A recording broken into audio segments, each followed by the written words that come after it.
ഞാനൊരു 4ാം ക്ലാസ് തൊട്ട് സ്പോർട്സ് ചെയ്യുന്ന ഒരാളാണ്. അതായത് അത്ലറ്റിക്സ് ആയിരുന്നു ആദ്യം. അങ്ങനെ എൻ്റെ പപ്പ എന്നെ എല്ലായിടത്തും കൊണ്ടുപോകായിരുന്നു. അതൊക്കെ ഈ ഒരു ഫംഗ്ഷന് എൻ്റെ പപ്പ തന്നെ വന്നു നിർബന്ധം.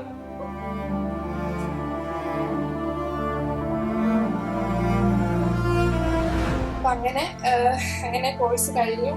ഭയങ്കര പ്രൗഡായിട്ട് തോന്നി. കാരണം എൻ്റെ പപ്പയുടെ കൂടെ നിൽക്കുമ്പോൾ ഭയങ്കര പ്രൗഡായിട്ട് തോന്നുക. ഞാന് ഈ 6 വർഷമായിട്ട് ഫിറ്റ്നസ് മേഖലയിൽ ഉണ്ടെങ്കിലും ഒരുപക്ഷെ ഈ യോഗ കഴിഞ്ഞതിന് ശേഷമാണ് ഞാൻ ഇത്രയും പോപ്പുലർ ആയത്. മീൻസ് എൻ്റെ നാട്ടിലായിക്കോട്ടെ, എൻ്റെ ഫ്രണ്ട്സിന്റെ ഇടയിലായിക്കോട്ടെ, എല്ലായിടത്തും ഇപ്പൊ ഒരു വാല്യൂ കൂടുതലായിട്ട് ഞാൻ കാണുന്നുണ്ട്.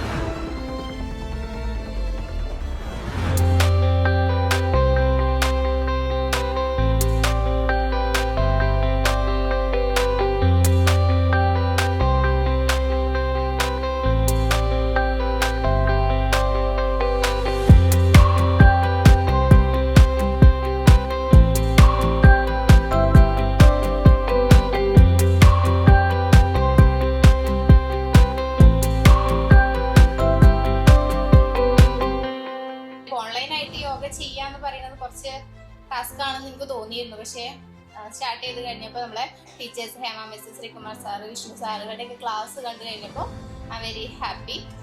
ഇത് കംപ്ലീറ്റ് ചെയ്യാൻ പറ്റും, എന്നെ കൊണ്ട് ചെയ്യാൻ പറ്റും എന്നുള്ളൊരു പോസിറ്റീവ് എനർജി എനിക്ക് ഉണ്ടായി.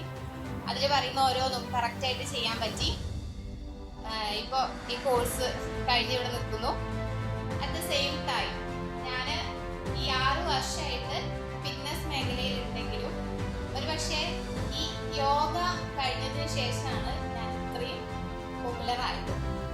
എൻ്റെ നാട്ടിലായിക്കോട്ടെ, എൻ്റെ ഫ്രണ്ട്സിൻ്റെ ഇടയിലായിക്കോട്ടെ, എല്ലായിടത്തും ഇപ്പോൾ ഒരു വാല്യൂ കൂടുതലായിട്ട് ഞാൻ കാണുന്നുണ്ട്. ഞാനൊരു 4ാം ക്ലാസ് തൊട്ട് സ്പോർട്സ് ചെയ്യുന്ന ഒരാളാണ്. അതായത് അത്ലറ്റിക്സ് ആയിരുന്നു ആദ്യം.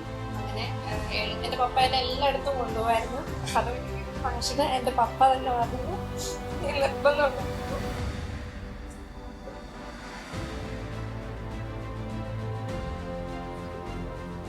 ഞാൻ ഫസ്റ്റ് മെസ്സേജ് അയച്ച ഉടനെ എനിക്ക് റിപ്ലൈ തന്നതാണ് നമ്മുടെ CC.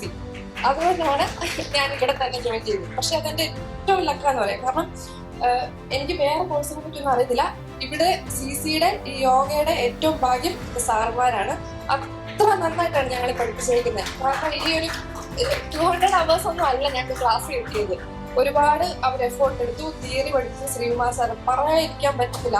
സാറിന്റെ ക്ലാസ്സിൽ ഇപ്പോഴും എന്റെ മനസ്സിലൂടെ ഉണ്ട്. ഓരോ സാറ് പറഞ്ഞു വരുന്ന ഓരോ കാര്യങ്ങളും എന്റെ മനസ്സിലൂടെ ഉണ്ട്. പിന്നെ ഹേമ മാമ ഇപ്പം ഞാൻ പറഞ്ഞു ഒരുപാട് എഫോർട്ട് ഇട്ടാണ് നിങ്ങൾ ഔട്ട്ഡോറൊക്കെ ഷൂട്ട് ചെയ്തതെന്ന്. നിങ്ങൾ ആ വീഡിയോ കണ്ടാൽ മനസ്സിലാവും. കാരണം ഒറ്റ പ്രാവശ്യം കണ്ടതേ ഉള്ളൂ എനിക്ക്. കാരണം എനിക്ക് 2 കൊച്ചു പിള്ളേരാണ്. ഒരുപാട് സമയം ഞാൻ സ്പെൻഡ് ചെയ്തിട്ടില്ല. ഒറ്റ പ്രാവശ്യം കണ്ടിട്ടേ ഉള്ളൂ. നമ്മൾ ആ പേരൊക്കെ വരുമ്പോൾ ഒന്ന് കൺഫ്യൂസ്ഡ് ആവുമെങ്കിലും പെട്ടെന്ന് കിട്ടും. പിന്നെ അതുപോലെ വിഷ്ണു സാറ് അവസാനം എക്സാമിന്റെ സമയത്ത് ത്രൂ ഔട്ട് ഒരു 2 ആഴ്ച മൊത്തം സാറ് ക്ലാസ് എന്നും രാവിലെ ക്ലാസ് എടുത്തായിരുന്നു. മിക്ക ദിവസങ്ങളിൽ എനിക്ക് കയറാൻ പറ്റിയിട്ടുണ്ട്. അങ്ങനെ കോഴ്സ് കഴിഞ്ഞു. ഭയങ്കര പ്രൗഡായിട്ട് തോന്നി. കാരണം എൻ്റെ പപ്പയുടെ കൂടെ നിൽക്കുമ്പോൾ ഭയങ്കര പ്രൗഡായിട്ട് തോന്നുക.